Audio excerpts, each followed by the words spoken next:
great big good morning to everybody out there. This is Talking Antiques on Thunder Radio, and our phone number is 728-1320. The gang's all here.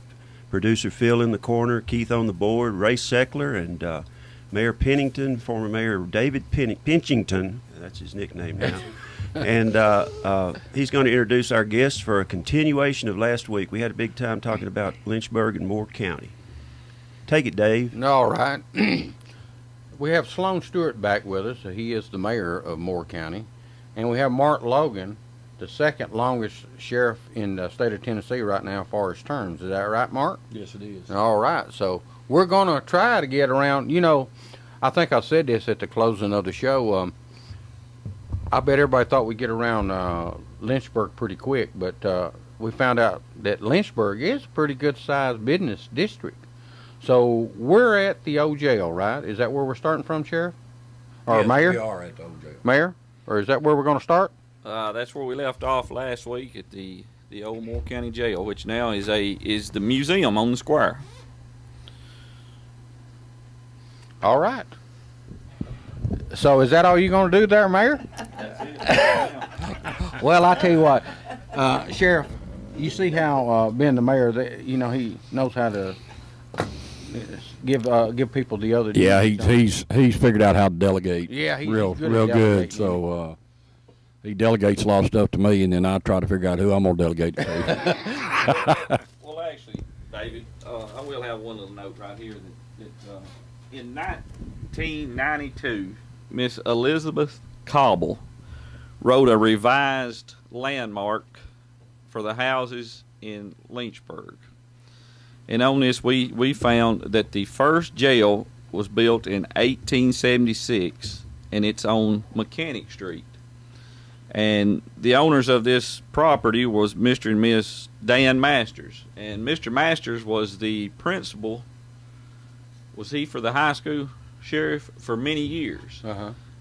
This is a pretty interesting article that Miss Cobble wrote. But anyway, so since we're going to talk about jails, I just want to throw in the first jail was built in 1876 on Mechanic Street. Okay, Mechanic Street. Where is that, Mayor? Okay, Mechanic Street is going to be at the red light when you go in Lynchburg. You turn right. That is Mechanic Street right there, and it's actually behind. It's going to be behind the old or behind the current library at this time. Okay. So, but getting back to the old jail, which is a museum now. It was built, I think it was around 1893, and of course there's been a lot of sheriffs go through there, and most of them actually lived at the jail with their families and everything. In 1986, when I was elected, I think I was the first sheriff that actually did not live in the jail. I was fortunate enough to be able to hire a Vietnam veteran, which was partially in a wheelchair, and he was needing somewhere to stay. So I said, "I'll tell you what I'll do. I'll let you stay at the jail if you'll run my radios for me." And it worked out really good. I had somebody there 24/7, and we'd come in at night, and he'd go to bed, and we'd take care of the traffic and everything on the radios, which back then wasn't that much. It was pretty quiet at that time. Is that you still handling your own traffic? Yes. Okay. Yeah. Now, so I guess this new jail actually you did build in living quarters for it. Is that right? No. It does not have. No, it does not have. Okay. Well, there's living quarters there, but I wouldn't want to be in them. Okay. Yeah. Right. But the ones you're talking about's got bars on them. Yeah, they got bars on them. I don't care anything about living in there. Look, the old jail. Where was the living quarters in it? There was when you go in the front door to the old jail, there was a door that went to the right that went into the living quarters, and there was part of the upstairs was part of the living quarters. Well, do you know, did it have like a living room and a kitchen and a couple bedrooms? Or? No, it had a kitchen and more or less a living room and bedrooms upstairs. And of course, back when my dad was sheriff there in the early '60s, there was 5 boys, and it was kind of cramped. Mm-hmm. So, but my dad didn't stay sheriff long because I think you could get on the county starvation plan if you wanted to be sheriff back then. I believe it paid about maybe $100 a week to be a sheriff when he was there. or so a year. Yeah, and it was, plus he had to use his own car and things like that for patrolling. And, Boy, it's really changed a lot, hasn't it? It has changed a lot. When I come in office, I had 3 people, and now we're up to 28 people. Mm-hmm. Now, when you say 3 people, was that all deputies, or are you counting your No, personnel? that was 2 deputies, myself, and then I had of course, the dispatcher that stayed down there. That's it? That was it. We averaged 8 inmates a day, and how many inmates would your old jail hold?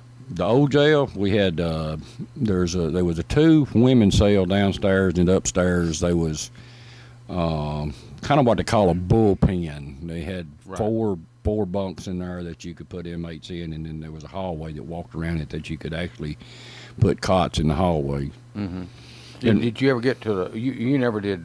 You never did work that jail, did you? Yes, I did. Okay, When I was so did first you get- elected, I was in that jail till 1989. So did you get to the point that you had to use the hallway space and have cots in? Oh yeah, yeah. So do you remember about how many you averaged? We inmates? usually average around 8 a day down there, Mhm. And what which do- now we're averaging anywhere from 20 to 35 a day. Why, Sheriff? What do you? Well, it's the influx in crime. Like what? You have anything specific for us? Well, you know, a lot of thefts, a lot of drug charges and things like that. Everybody's busy now.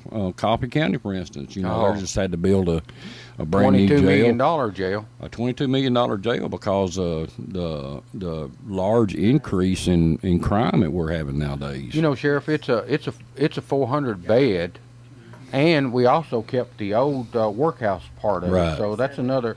So we roughly can house and he'll about probably 450 people. Yeah, and he'll probably fill it up. The way things are nowadays, he'll probably fill it up. I tell you what, I seen an article, Sheriff, in the news about the prisons. They're at maximum capacity. Yes, they are. And of course, the governor said that's where he wants it to operate, near maximum. So, but I don't know what the answer is, and I know you've been sheriff for almost. After you leave, won't you be 32 years? Yes. If you left, but I Yeah, know you're yeah. going to stay. If I left, it'd be 32 yeah. years. I'd say you're going to stay till I read a couple cows of weeks come ago, home. and I think there was around 12,000 inmates in the state of Tennessee right now, which is a tremendous number. Well, you know, if you take 95 counties, Yeah. golly, I mean, That's true. just think. I was going to tell you something earlier. You said something about David. upstairs.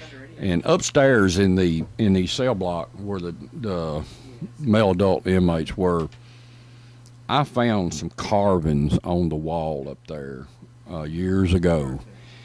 And I don't know that if I looked in all the old log books that I could find and such as that, but there was a carving on the wall of initials. It had JJ, 1800 and something, therefore right around the time that Don't tell me they arrested Jesse James. well, and that's what I was wondering. I tried to find it, and the only thing that I could find out through history books was Jesse James was in this area at that time. Hobby dog. But I never could confirm by log books or anything whether he was locked up there. Did you cut that But out of the wall? No, it is still there. To this day, it is still there. You might ought to cut that out and put that in a museum.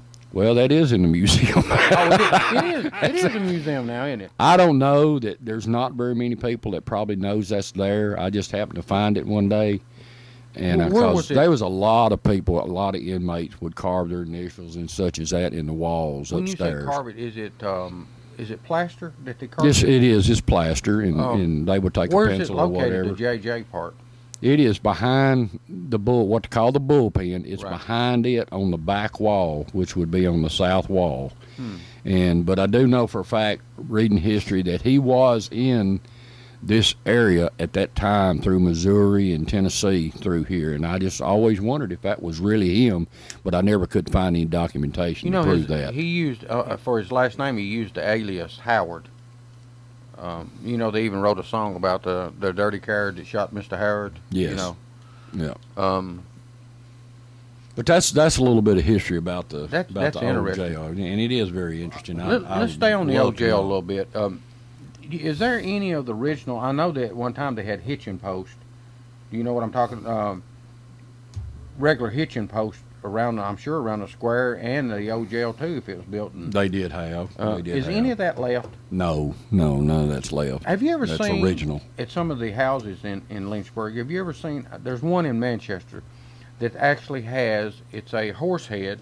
It's a pole with a horse head on it and a ring, and it's a hitching post. Right. Do y'all have any of those around the square? Or No, anywhere that you know of? not around the square. Or nothing That's I the know only of. one I know in Manchester. Do you, Max, know of? There's one in front of the Vaughn house. It's not a. Oh, really? It's not a horse's head, but it's a very old hitching post. Labido.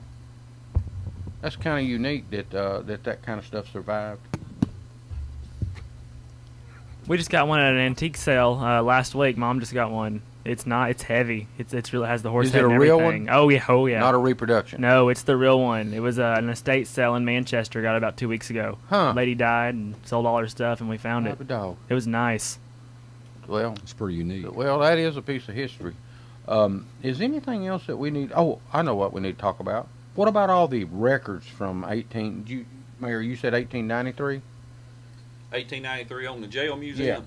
Yes, that's when it was built. What about the records? Do you have all the records, Sheriff, Mayor, from 1893 on up till you closed it? Do you have those records? A lot of those records are going to be in our archives. But you still have them. I think they're still in the archives in the county building. The archives was started a few years ago, and it's open 2 days a week on Tuesdays and Fridays. So if anybody's interested in researching that, they can come by and try to find those old records.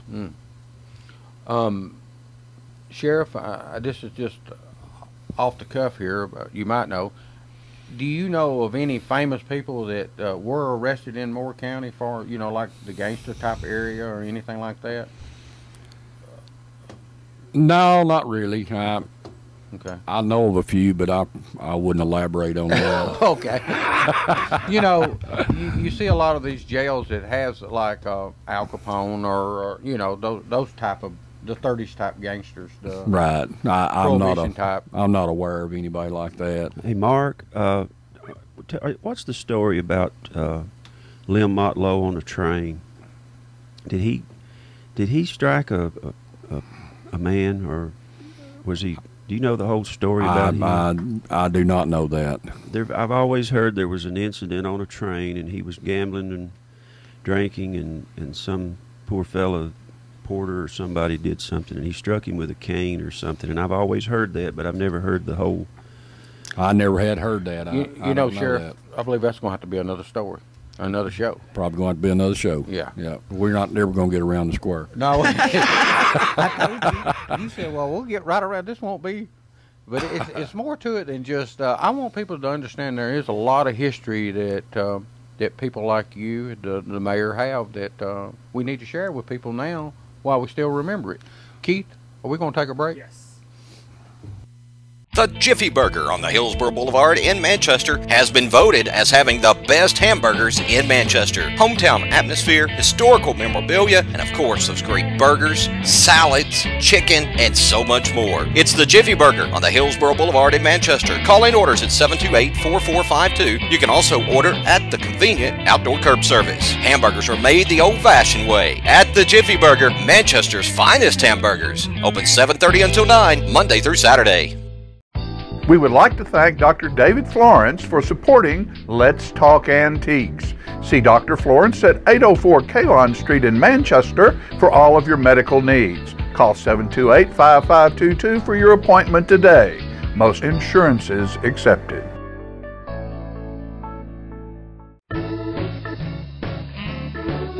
Shelton Lane Antiques in Manchester has over 5,000 square feet of antiques for treasure hunters to explore.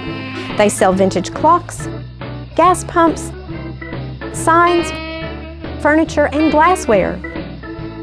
They have over 3,000 vinyl records and a fully stocked 1950-style general store.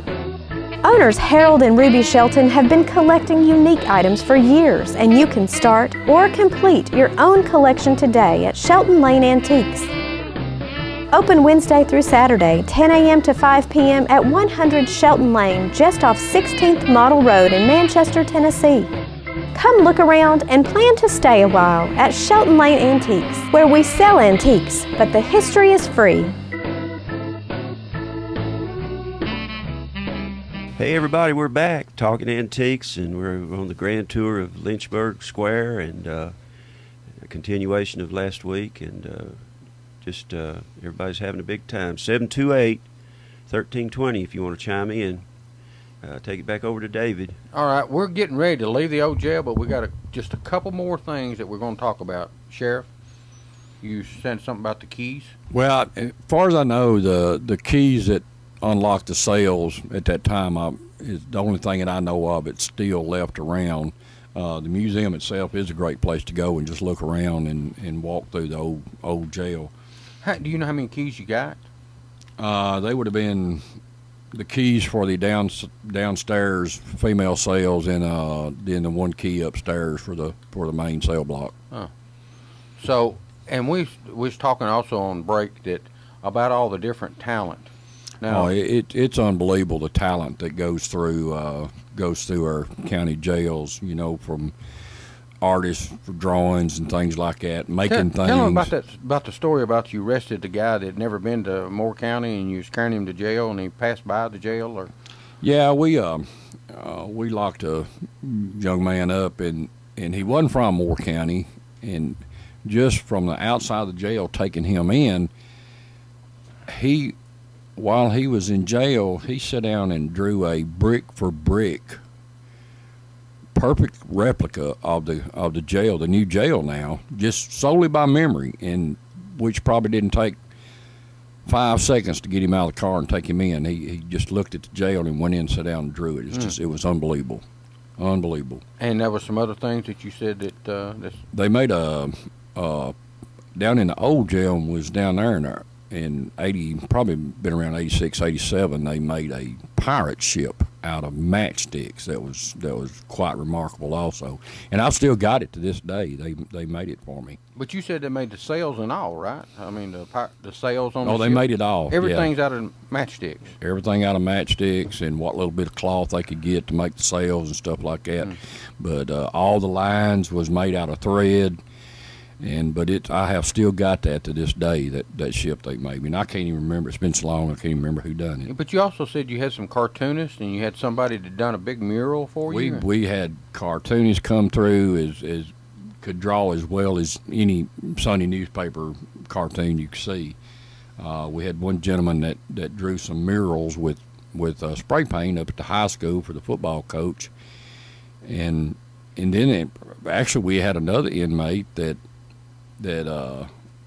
bricked our utility department down there in Lynchburg and saved us a ton of labor there. So you're all time getting all kind of talent comes through these county jails that could help you in one way or the other. Do you let your inmates do that kind of stuff out? Do you let them out, like in Coffee County? We've got Tullahoma and Manchester do use some of the inmates. We do. Let that happen? We do have inmates that goes out and works and mows. We mow everything that the county owns. And, okay.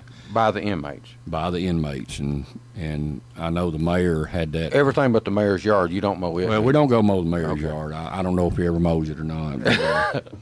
But we do save the county a tremendous amount of money every year on lawn maintenance and everything like that. Mayor, do you have anything unique that some of those prisoners had made for you? No, I don't, David. But there's one thing that I would like to say, that the old jail on the square is a museum, and it is funded by donations, fundraisers, and it is the Historic Society Commission oversees the museum, and it's opened up by volunteers. And one of the big fundraisers they have is at the annual Jack Daniel barbecue it's the fourth Saturday in October, right, Sheriff? Yes. The Historic Society puts on a bake sale. So and that's one of their fundraisers. So if anybody wants to come down and buy some good cakes and pies and help homemade cakes and pies and help money for this museum on the fourth Saturday in October, come down and spend some money and buy a cake and pie and help this museum out. Now, you have a lot of people. Do you have a number in mind that attend that Jack Daniel barbecue?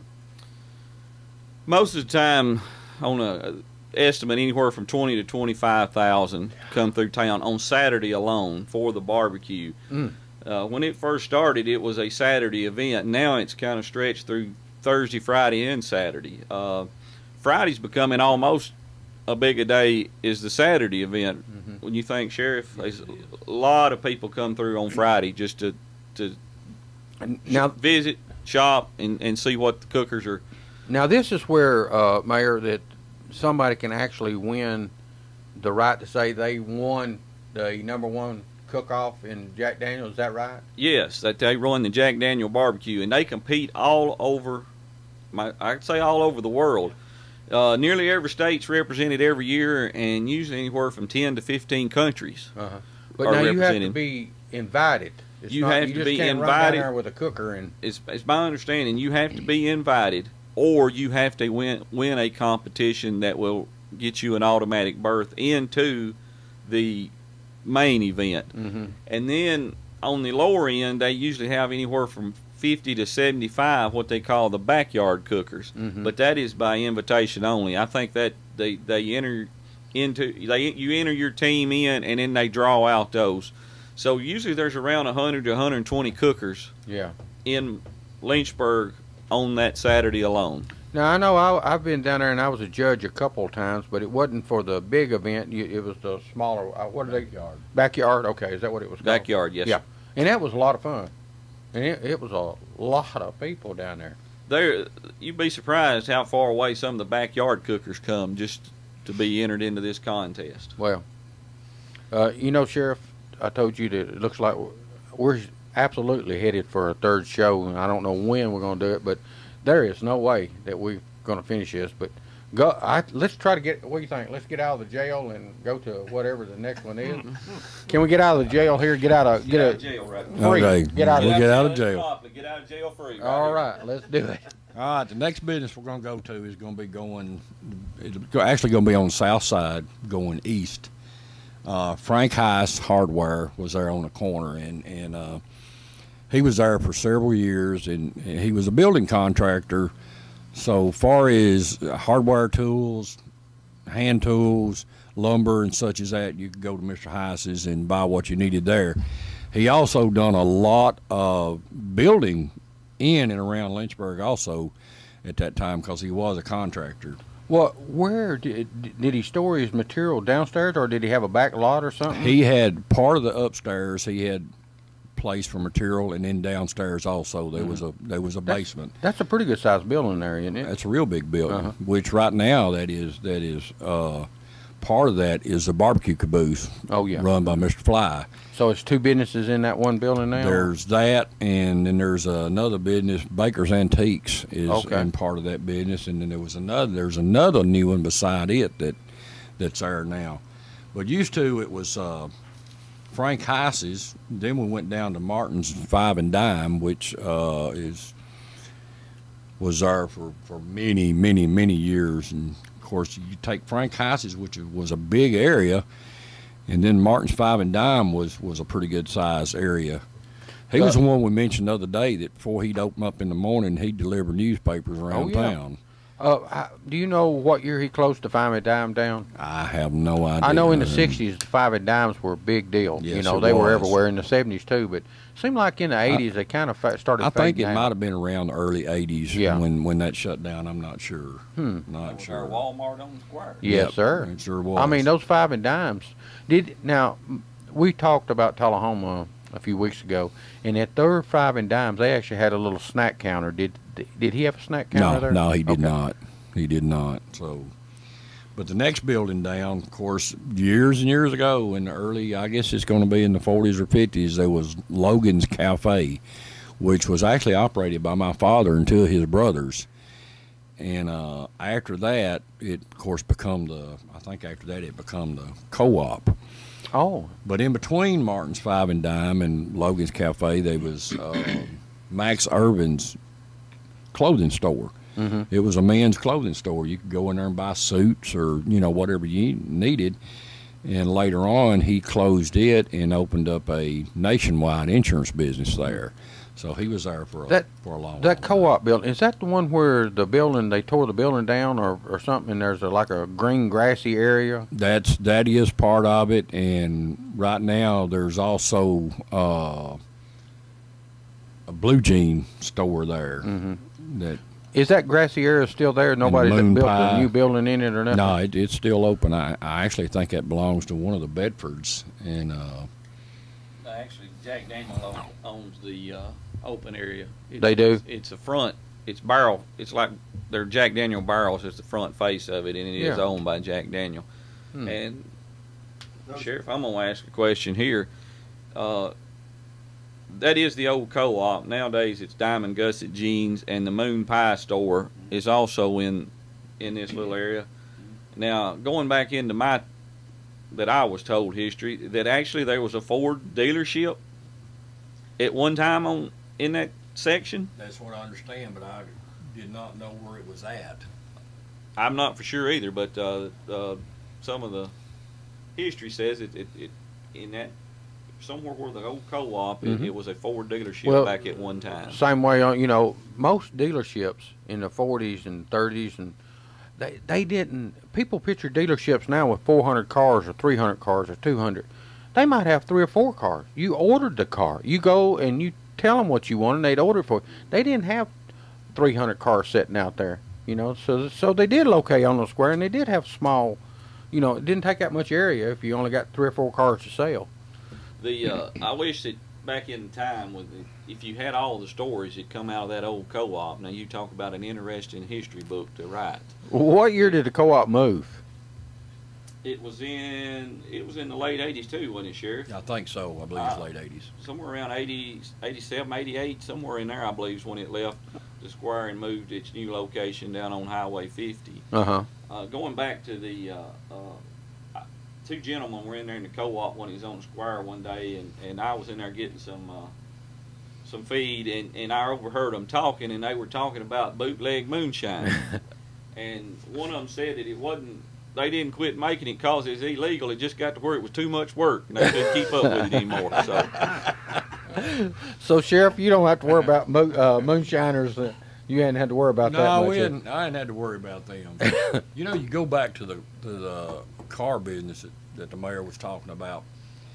On Facebook, there was a picture of that dealership a couple of weeks ago, and I'm not sure who put it on there, but there's a thing on Facebook where people that's from Lynchburg, that was raised in Lynchburg, will get on there and say, if you was raised up in Lynchburg, you remember, and then of course there'll be a picture and something underneath it that will tell history and who they are and what it was.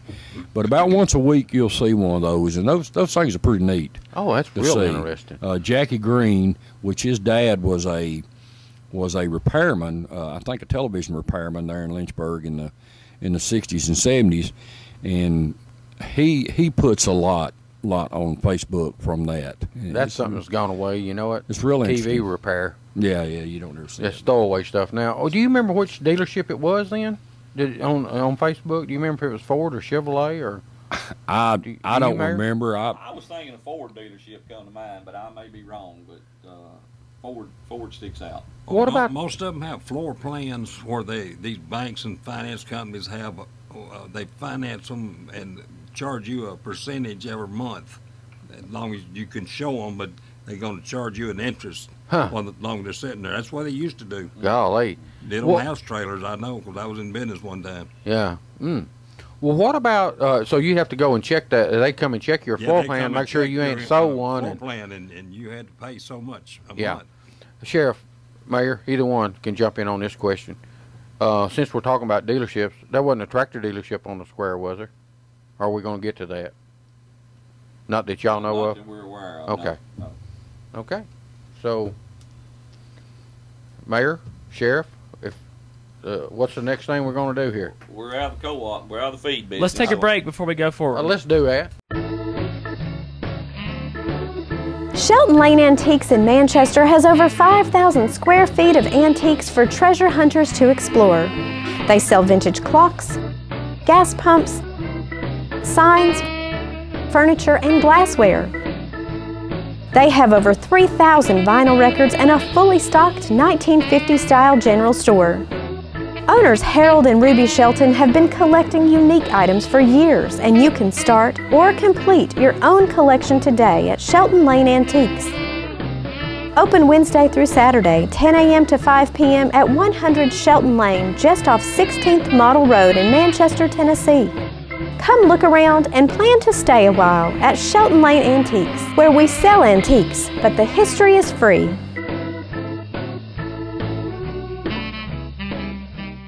The Jiffy Burger on the Hillsborough Boulevard in Manchester has been voted as having the best hamburgers in Manchester. Hometown atmosphere, historical memorabilia, and of course those great burgers, salads, chicken, and so much more. It's the Jiffy Burger on the Hillsborough Boulevard in Manchester. Call in orders at 728-4452. You can also order at the convenient outdoor curb service. Hamburgers are made the old-fashioned way at the Jiffy Burger, Manchester's finest hamburgers. Open 7:30 until 9, Monday through Saturday. We would like to thank Dr. David Florence for supporting Let's Talk Antiques. See Dr. Florence at 804 Kalon Street in Manchester for all of your medical needs. Call 728-5522 for your appointment today. Most insurances accepted. Hey everybody, we're back. This is Talking Antiques. The phone number is 728-1320. And David, go ahead. We're continuing our tour of the square at Lynchburg. Well, I'm going to pass it off to the sheriff or the mayor, whichever one wants to jump in here. Well, I think we're going to go down from the co-op. We're going to go down to Quinn Hill's Grocery, which was there when I was growing up. It changed over in 1982 when Mr. Matlock bought that piece of property and turned it into a restaurant, and which is now it's called the Iron Kettle, which is in operation today by Jackie Nems and her husband. How long have they had it, Sheriff? Do you know? Probably mid-90s. Do they still maybe serve, a little before that? I'm not sure. Do they still serve the meat in 3 and then? Yes, they do. Of course, I know they serve short orders too. Yep, they do. We eat lunch down there about it. We actually beat anorexia down there.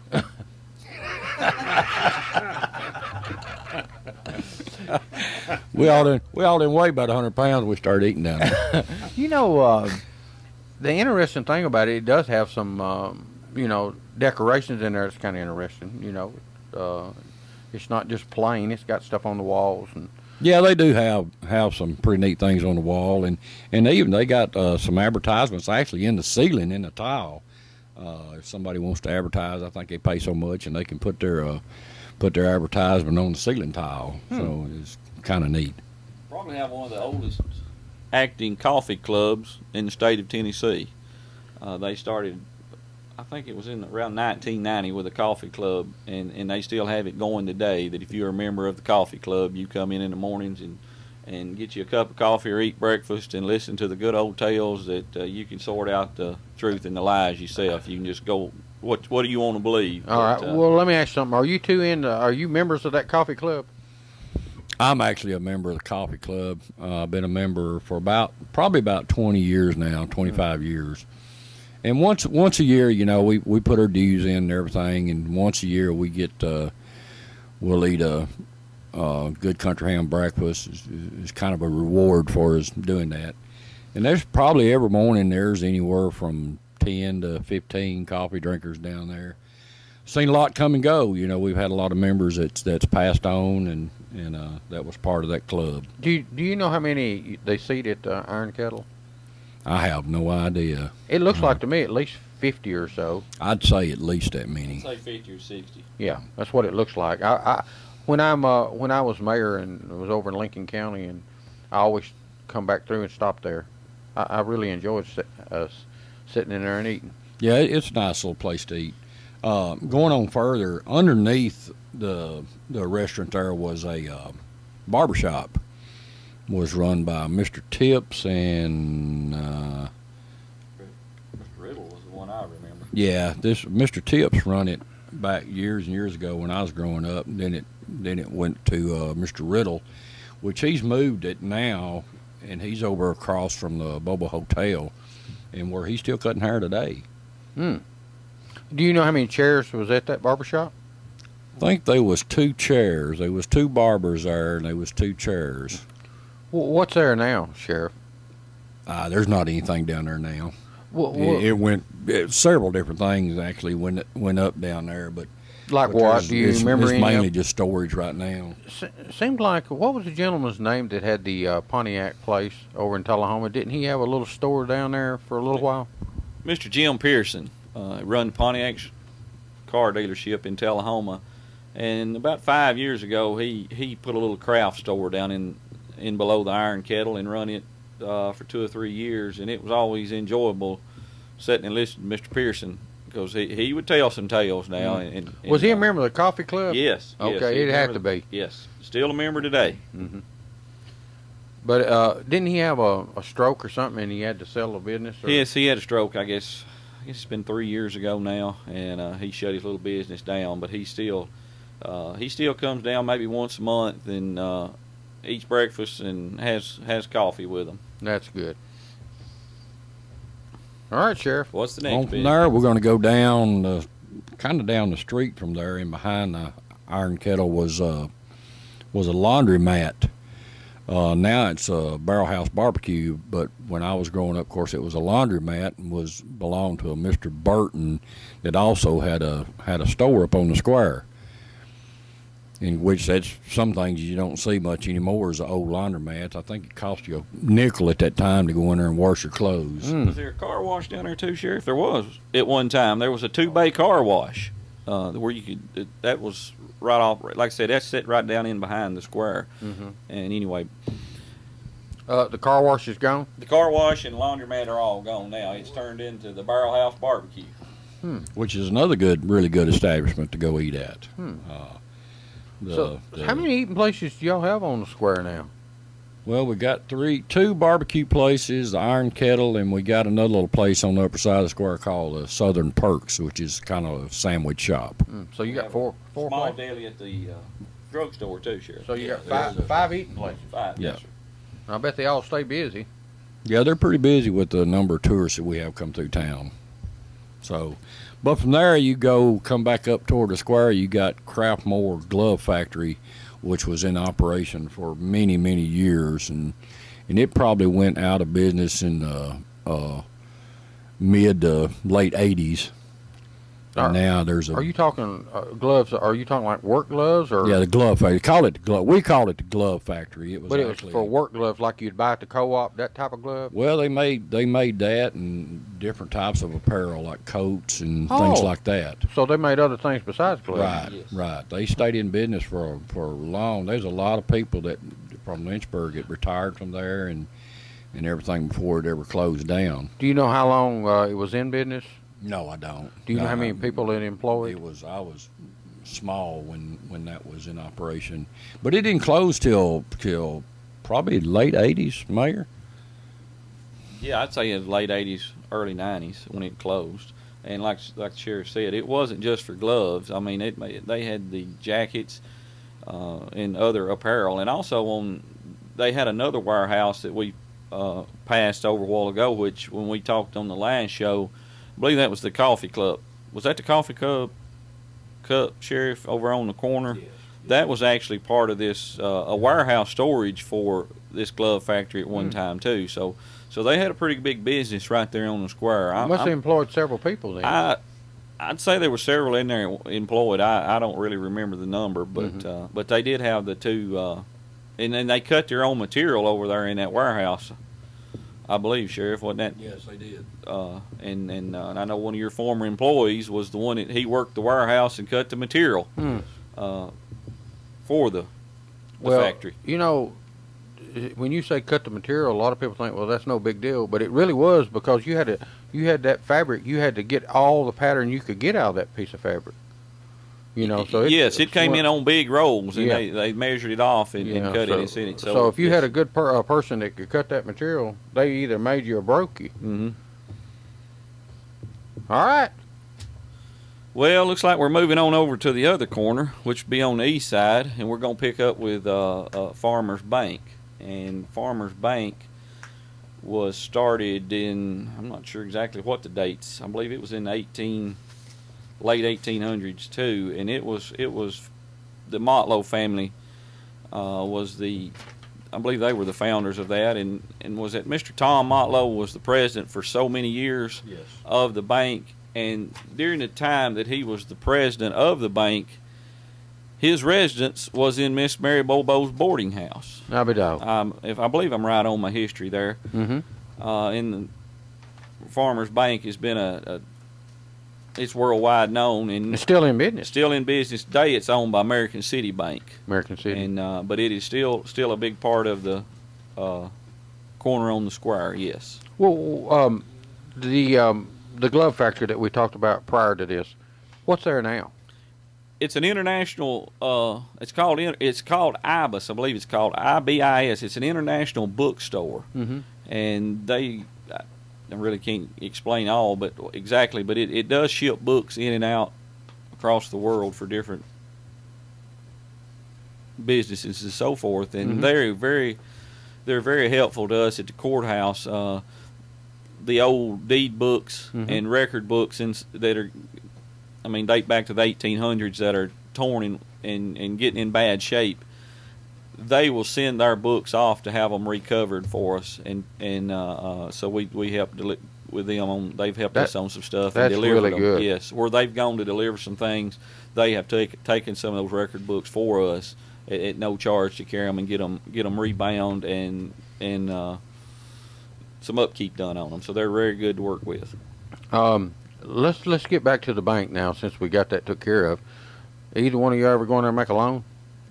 When you was young? Oh yeah. Bought my first car through the Farmers Bank. Well, I remember at 16 years old, at People's Bank, that's where I got my first loan. I bought a car and needed an engine. It's $300, which that would have been 1966. So I'll go up to the bank, and Mr. York was the one that was over the bank, and he said, "Well, sure, son, I'll loan you $300, but you have to take this note and get your dad to sign it." So of course, Dad signed that note, and then after that, I didn't have to take it no more, even though I was still a minor. He always loaned me the money. You was building credit early. Yeah, well, I'm sure you both done the same thing, though. Yes. Yeah. So is that kind of how they handled business back then to y'all? They didn't, today it's a process. I hadn't borrowed any money, but they say it's a process just to borrow money now, paperwork-wise. Paperwork's a nightmare. Yeah. I guess I'd say unfortunate enough, I still have to go in there and borrow some every once in a while from different places. Is it still a lot of paperwork? It's still a nightmare to get. Yeah. Well, that's how simple it was when I was 16, though. Just he had a blank note there and said, "Here, go get your dad to sign this." And we're going to take a break. All right. The Jiffy Burger on the Hillsborough Boulevard in Manchester has been voted as having the best hamburgers in Manchester. Hometown atmosphere, historical memorabilia, and of course those great burgers, salads, chicken, and so much more. It's the Jiffy Burger on the Hillsborough Boulevard in Manchester. Call in orders at 728-4452. You can also order at the convenient outdoor curb service. Hamburgers are made the old-fashioned way at the Jiffy Burger, Manchester's finest hamburgers. Open 7:30 until 9, Monday through Saturday. We would like to thank Dr. David Florence for supporting Let's Talk Antiques. See Dr. Florence at 804 Kalon Street in Manchester for all of your medical needs. Call 728-5522 for your appointment today. Most insurances accepted.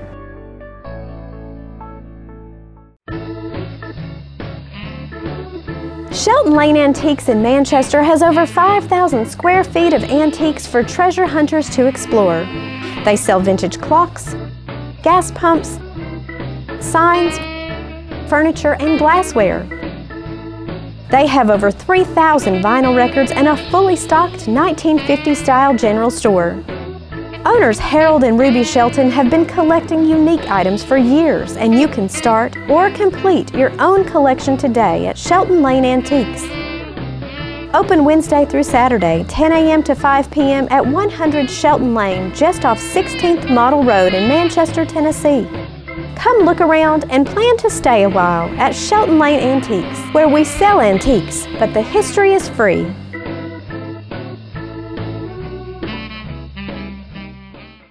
Okay, so we're at the bank. I guess we're at the bank. We jumped to the glove factory and back to the bank. There was a couple of unique things we talked about at the bank, how banking used to be. And one of them was the counter checks. Sheriff? Mayor? I just remember them talking about the counter checks. That's a little bit before my time. I mean, it was the personal checks when I started, but I always remember when I was a kid being with my parents at the grocery store that you go to pay and they'd just be different bank. The checks just laying on the counter. Yes. And you just picked up your bank and wrote a check and went on. Now, David, you'll have to get into that a little bit deeper. Yeah, well, that ain't how it is now. Like you said, you pick a counter check up and just write it. You know, today it's actually got your banking account number and all that kind of stuff. Can you imagine? I think, Sheriff, you brought it up, being a sheriff, how many forgeries would happen today if you had a bunch of... Oh, it'd be unbelievable. It'd be unbelievable. I don't guess it'd be forgeries. They would just write, right? Yeah, they just write a check and hope it goes through. And Ray, you had a little story about this gentleman that run around and collected empty He used to collect bottles of beer, empty beer bottles or alcoholic bottles. He'd find old wine bottles. He'd pour it all together. And he'd get drunk and we'd get a call on him. This is when you was a policeman. Yeah, years ago. And we'd say, hey, man, you got any money on you tonight? Get out of jail on? He said, no, but I'll write you a check. Now, this was the one that was at the rest home, right? He lived down at the rest home. All right, Sheriff, are we going to be able to cover one more building? Because I definitely, in a few weeks, we're going to have a third show on. Well, we can get to Burton's Grocery. It's another grocery store that we had at that time. There was 3 grocery stores in Lynchburg. I believe it was Mr. Lon Burton, and he also owned the laundromat that we had there. And it was just a little grocery store, and it was actually in between the Farmer's Bank and Tosh's Hardware. But before, I think after Tosh's Hardware, and Sloan, you may know this, that there was actually a furniture store there also. The only thing what I remember up through there was the White Rabbit. Was that the same place? Is the grocery, is that what later became the White Rabbit, which was owned by the distillery? No, the White Rabbit actually was Tosh's Hardware, I believe. Okay, that's where I come in. Is it or next to Rabbit. it? Next to it. I remember Tosh's Hardware, and then the White Rabbit, and then the drugstore. All right, now we're on track. Yeah, now we're on track. So, this grocery store you're talking about, what's there today? Because we're running out of time here. That's part of Jack Daniel's. Lynchburg Hardware. Lynchburg Hardware. Part of it? Yes. Okay. Yeah. Okay. Yeah, from there on up to the drugstore is all Jack Daniel's. Well, I'll Lynchburg tell you Hardware. something. Looks like we're going to have to stop right there. And if you'll put a footnote, we need to talk more about the White Rabbit when we get back to the next show. And then once we get back to the next show, Keith and I both times was going to look up some Jack Daniel stuff, just to see what kind of prices stuff like that's selling for. So the next show we'll finish the square, and then we're going to talk a little bit more about, like, I noticed that the first house in Moore County was built in like 1808. I think that was the date. Yes. When we come back on the next show, we may touch on some of the homes built up on what we call Majors Boulevard, which would be Highway 55 coming from Tullahoma to Fayetteville. Yeah. Or as I said at the beginning of the show, Miss Cobble had a little revised edition of the homes and the approximate building dates on those homes. We'll get into that now, on the next show. She was a former school teacher, right? Yes. Okay. And she owned a house right as you come into Lynchburg, and we'll get into those homes a little bit more in the next show. And there's also some pictures hanging in our Register of Deeds office that shows Majors Boulevard or Highway 55 back when it was actually a dirt road. And when they started building the road to be paved, and we'll try to, if I can remember, to grab those or some dates off of them. Yeah, we'll touch on that a little bit. I bet you a lot of that came in when Roosevelt was in office. That was after when the Depression started, and he started building a lot of roads and putting people to work. And that's one of the ways they did it. Even in Manchester, they built the 41. I think the dates may be on those pictures, okay, and good. We'll try to look at those, talk about that at the next segment. All right, maybe in a couple of weeks. We've already got a date scheduled. I think it's the 26th. Yes. So we'll just keep that date, and that's when we'll wind up the Lynchburg.